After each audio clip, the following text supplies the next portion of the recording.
voit souvent rouge, avec elle sa bouche.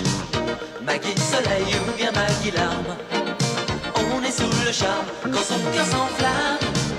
Elle joue toute la gamme. Au Maggie elle fait sa météo. Chez elle il fait toujours beau. En robe de soir, en pyjama, elle est la même. Elle change de crème, elle change d'extrême, mais elle change pas. Maggie le jour, Maggie la nuit, c'est un poème. Un peu beaucoup à la folie, c'est elle qu'on aime. Maggie, Maggie, Maggie, voilà Maggie.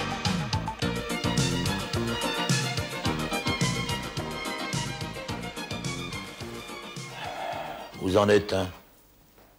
Moi, je suis un quoi? En 13 lettres. Ah, cruciverbiste. Mais enfin, Georges, tu as vu l'heure?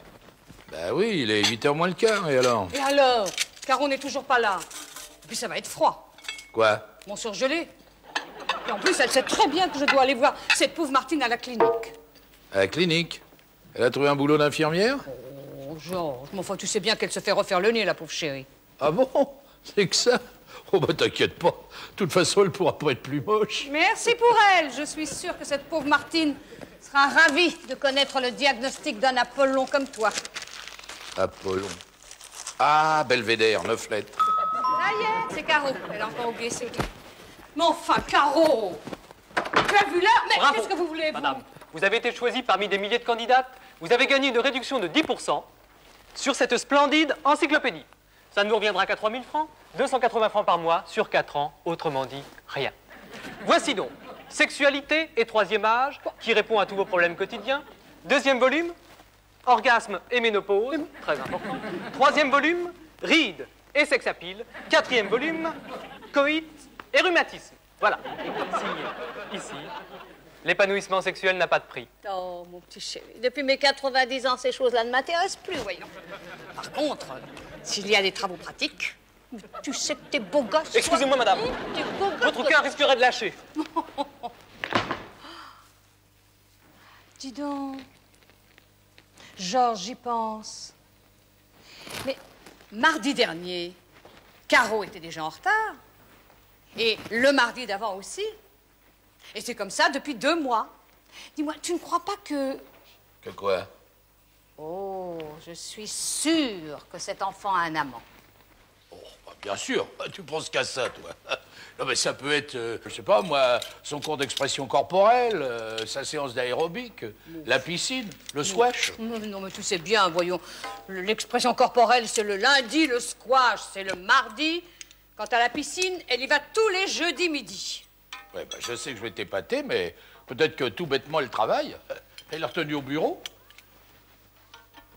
Ah, quand même, c'est pas trop tôt. Commence pas, maman, s'il te plaît. Hein. Tu rentres bien tard, ma chérie. J'imagine qu'il n'a même pas le téléphone. Alors, si tu tiens absolument à le savoir, mon métro s'est fait détourner par le Front de Libération des Yvelines. Ça te va? Alors maintenant, fous-moi la paix, j'ai besoin de calme. Mais ne t'énerve pas, Caro. Je ne m'énerve pas, je hausse le ton.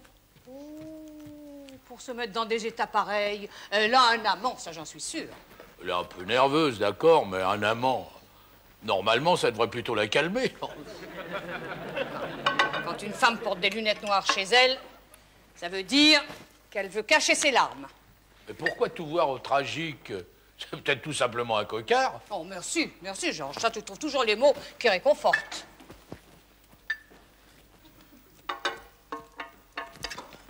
Salut, Georges. Ah, bonsoir, Caro. Ah, bah, t'es déjà là? Oh, déjà. Oui, Jérôme, il n'est pas dans sa chambre. Ah oui, j'ai oublié de te dire, il déjeune chez Farid. Oui, ils font joujou avec le nouveau computer de son père. Je crois qu'ils ont trouvé le code secret de, tu sais, de l'ordinateur de la Banque de France. C'est... oui. Dis donc, ma chérie, tu sais que je n'ai pas l'habitude d'être indiscrète, hein? Mais enfin, j'ai le droit de savoir. Des lunettes noires à cette heure-ci, mais tu as pleuré. Dis donc, maman, tu devais pas passer voir cette pauvre Martine à la clinique? Oh, ça peut attendre demain, tu sais, comme dit Georges. Il n'y a aucune raison de s'inquiéter, pauvre Martine. Non, ce qui m'inquiète, ma chérie, c'est toi. Je suis sûre que tu as un amant. Maman, c'est pas le moment. Mais enfin, écoute, je suis ta mère. Oh, je suis sûre que tu as pleuré. Maman, lâche-moi. Lâche-moi. Oh, Dieu, lâche-moi sa mère, Georges. Oh, elle est belle l'éducation que tu as reçue. Bon, alors tu veux savoir si j'ai pleuré? Voilà, tu es contente, j'ai pleuré. Ma petite fille, mais qui t'a fait ça? Toi qui as toujours été la joie de vivre, toi qui es... Et toi qui es tellement psychologue, maman, tu as raison, ce sont des larmes de bonheur, je suis folle de joie. D'ailleurs, si tu veux le savoir, je suis même folle tout court, je vais voir un psy depuis 2 mois. Georges, toi ça, elle va voir un psy. Bah oui, mais comment je ferais pour pas entendre? Vous êtes à 50 cm de moi et le son se propage à 340 mètres secondes. Écoute, Georges, c'est sérieux. Oui, mais Maggie, y a rien d'anormal à aller voir un psychanalyste. Caro, bon, enfin, tu as eu une enfance heureuse. Bon, maman, je vais voir où en est le dîner, hein. Oui, c'est ça. Mais tu te rends compte, Georges, un psy? Mais c'est dément. Eh oui, j'ai entendu, j'ai très bien entendu. Et ça ne t'angoisse pas? Bon, ouais. Vaut mieux ça plutôt qu'elle se drogue. Laisse-la tranquille avec ça, elle est majeure et vaccinée, n'insiste pas. Oui, tu as raison. Oui, tu as raison, mon chéri, je ne vais pas lui en parler. Voilà. Je vais attendre qu'elle m'en parle.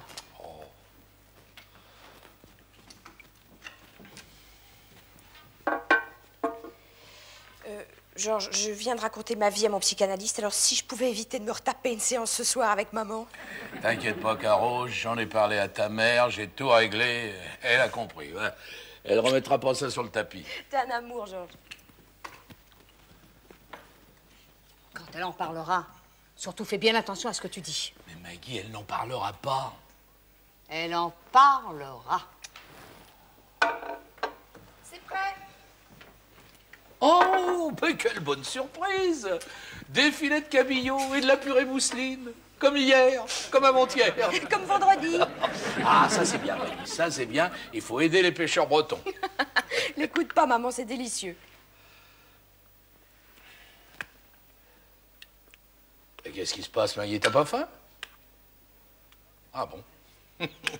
Alors c'est moi qui me tape du cabillaud pour la 3e fois de la semaine, et c'est toi qui fais la gueule. Mais t'as rien compris. Après sa cure ananas-banane, elle a trouvé un nouveau régime. Ah bon? Oh, bah chic alors, dis donc. Il va rester du cabillaud pour demain. Oh, chouette durable.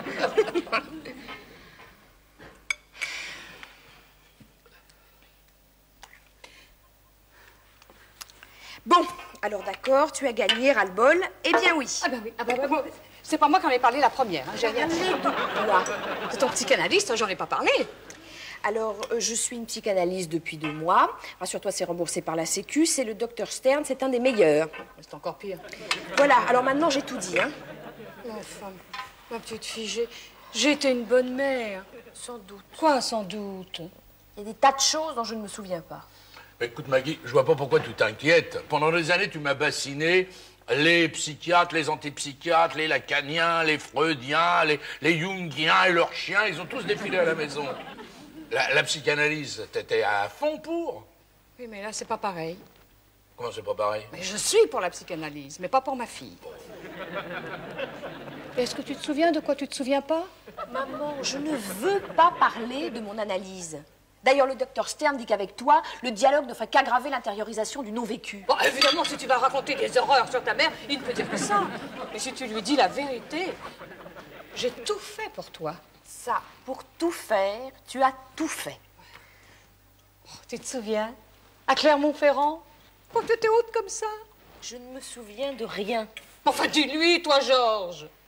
À Clermont-Ferrand, mais je te connaissais pas encore. Comme tu... Ah oui, c'est vrai. Et ton premier jour d'école? Hein? Enfin, quand même, tu te le rappelles, ça. Ce sont des choses qui marquent. Même moi, je m'en souviens. Oh, tu pleurais toutes les larmes de ton corps. À tel point que, à 10 h du matin, la directrice m'a appelée.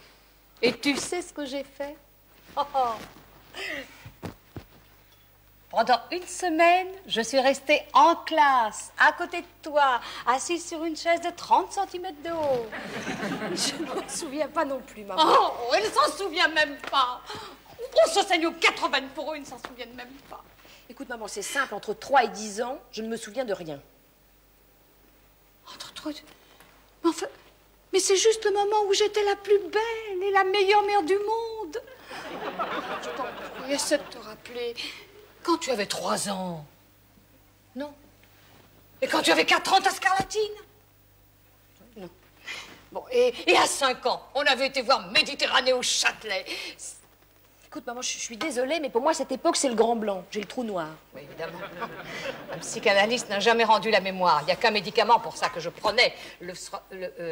Rappelle-moi son nom, Georges. De toute façon, le docteur Stern dit qu'il était temps pour moi que je m'autonomise vis-à-vis du cercle familial primaire. Bref, que tu me lâches la grappe. Que je lui lâche quoi? La grappe. De toute façon, il y a longtemps que j'aurais dû me tirer d'ici. Ah ben, si tu veux partir, pars. Tu es bien sûr de ce que tu dis? Réfléchis bien. Reste. Non. Caro, je t'en supplie, reste. Oh, Faut que je trouve un appartement d'ici demain. non, Caro, écoute. Mais enfin, tu as tout ce qu'il te faut ici. Pas de loyer. Tu reçois qui tu veux. Georges et moi, nous nous occupons de ton fils. Tu fais ce que tu veux. Nous ne nous mêlons jamais de ta vie privée. Enfin, qu'est-ce que tu veux de plus? Mais dis-lui, toi, Georges. Écoute, Maggie, ton bébé a 28 ans. Elle commence à être grandette un peu, hein? Alors c'est à elle de décider. Merci. Je savais que je pouvais compter sur toi. Très bien. Bon, ben, il va m'entendre, ce Stern. Je ne vais pas le laisser détruire ma famille comme ça. Mais où vas-tu, Caro? Téléphoner à des copains pour qu'ils m'hébergent. Caro, si tu pars, c'est plus la peine de revenir. C'est exactement mon intention. Oh mon Dieu, mais qu'est-ce que j'ai fait? Oh, qu'est-ce que j'ai fait? Qu'est-ce que j'ai fait? Marguerite, tu as fait exactement ce qu'il ne fallait pas faire. Alors à toi aussi. Il t'a bourré le crâne, ce toubib. Oh.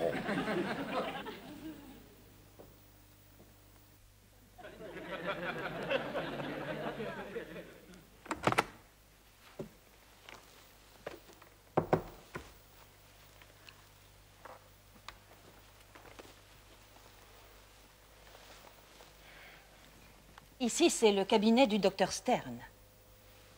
Bah oui, je sais. Bien sûr que vous le savez. Vous êtes tous à me mentir. D'ailleurs, si vous croyez que je n'ai pas vu votre manège... Elle est cinglée, celle-là. Bien sûr que je suis folle. Ils ont dit que Freud était fou, qu'Einstein était fou, que mon oncle Max était fou. Votre oncle Max? Oui. Oh, un vrai timbré, celui-là. Mais je m'égare. Oh. Je suis folle. C'est si facile. Ils disent tout ça. Seulement attention. Avec moi, ce ne sera pas aussi simple qu'avec les autres. Parce que je connais vos méthodes, moi. Et vous ne m'aurez pas comme ça. Et ça, vous pourrez aller le dire à l'homme en gris. Il va en voir de toutes les couleurs.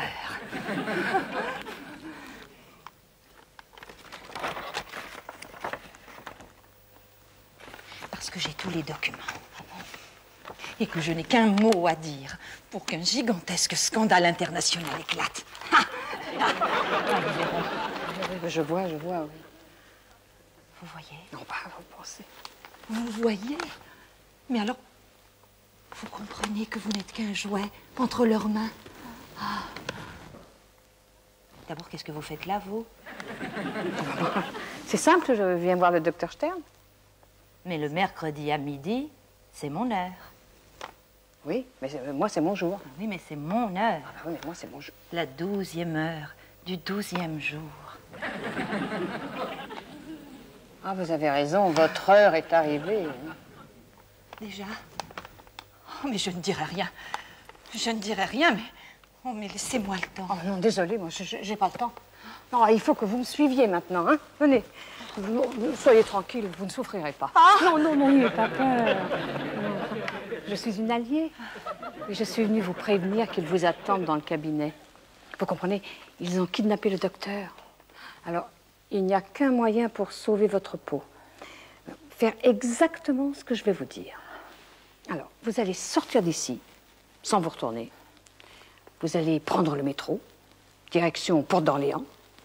Vous allez changer à Châtelet, direction Vincennes. Et vous descendrez à Charenton. Là, vous verrez un écriteau sorti. Alors là, ça c'est le signe. Le signe que tout va bien. Oh, merci. Allez-y, madame. Merci. Voilà. Oh, vous m'excuserez auprès du docteur Stern. Oui. Vous lui direz que j'ai oublié mon chat dans le four. Il comprendra. Ben voyons. Allez maintenant, et surtout soyez tranquille. Les forces du bien vous protègent. Enfin.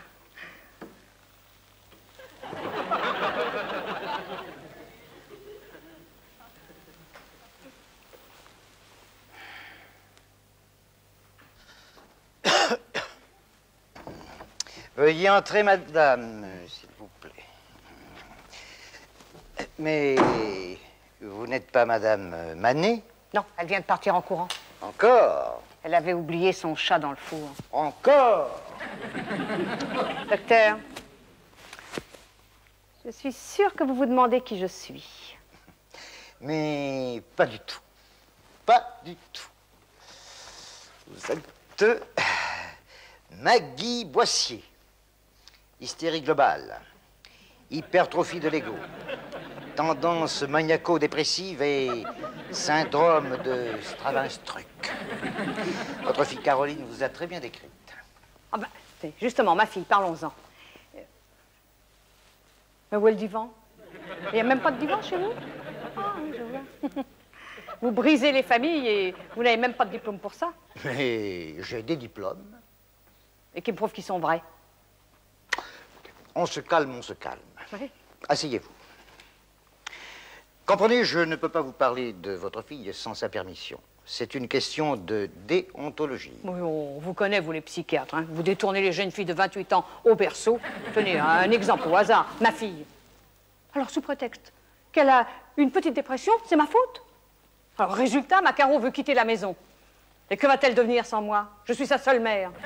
Continuez, continuez. Et bien sûr, vous n'avez rien à répondre à ça parce que ma fille, elle a toujours été lucide, rationnelle, claire dans sa tête. D'ailleurs, c'est mon portrait tout craché. Alors, vous imaginez ma surprise quand elle m'a dit hier soir qu'elle voulait quitter la maison, mais c'était plus ma Caro qui parlait. Et si vous aviez vu ce que j'ai entendu, docteur... Oh, ben, dites donc, vous gênez pas? Qu'est-ce que vous écrivez là? Hein?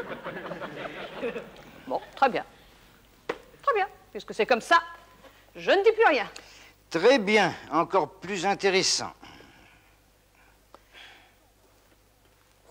Mais enfin, docteur, enfin, j'ai le droit de savoir.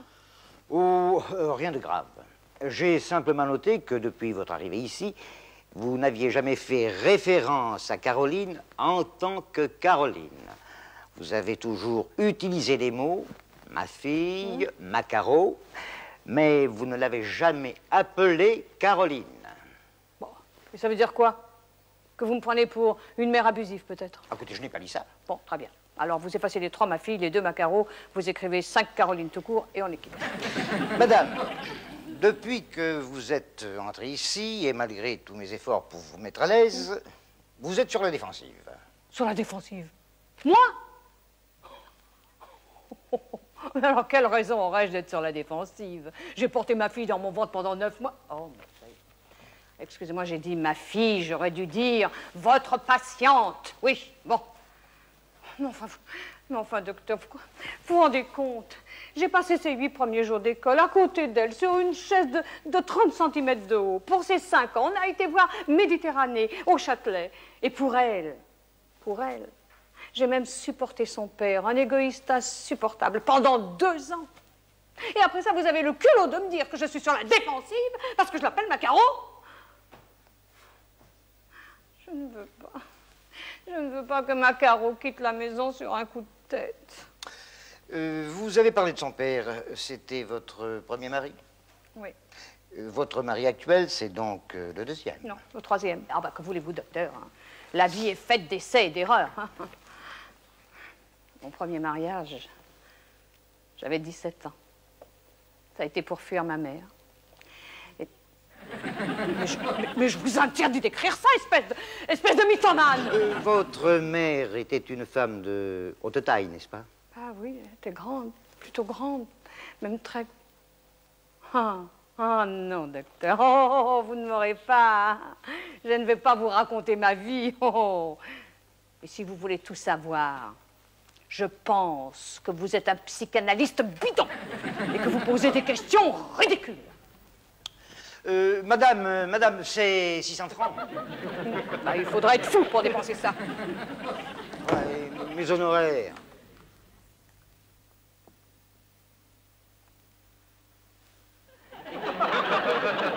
J'avais 3 ans. J'ai eu une scarlatine très mauvaise. Alors, je crois qu'il m'en est resté quelque chose.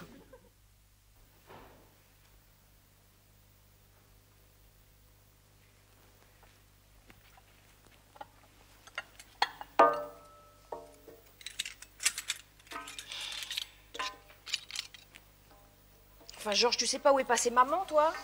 Tu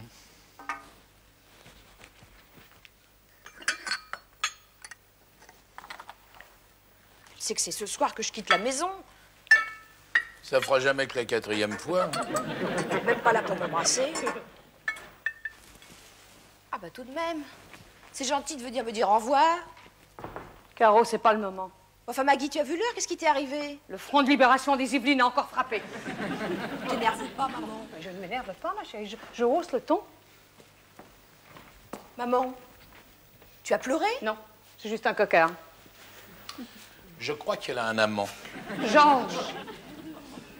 Bah, quoi? Quand une femme porte des lunettes noires. Georges, ne commence pas. Je suis en pleine déprime. Oh là là. Oh là là là. Bon, Caro, c'est ton rayon, je te laisse. Maman.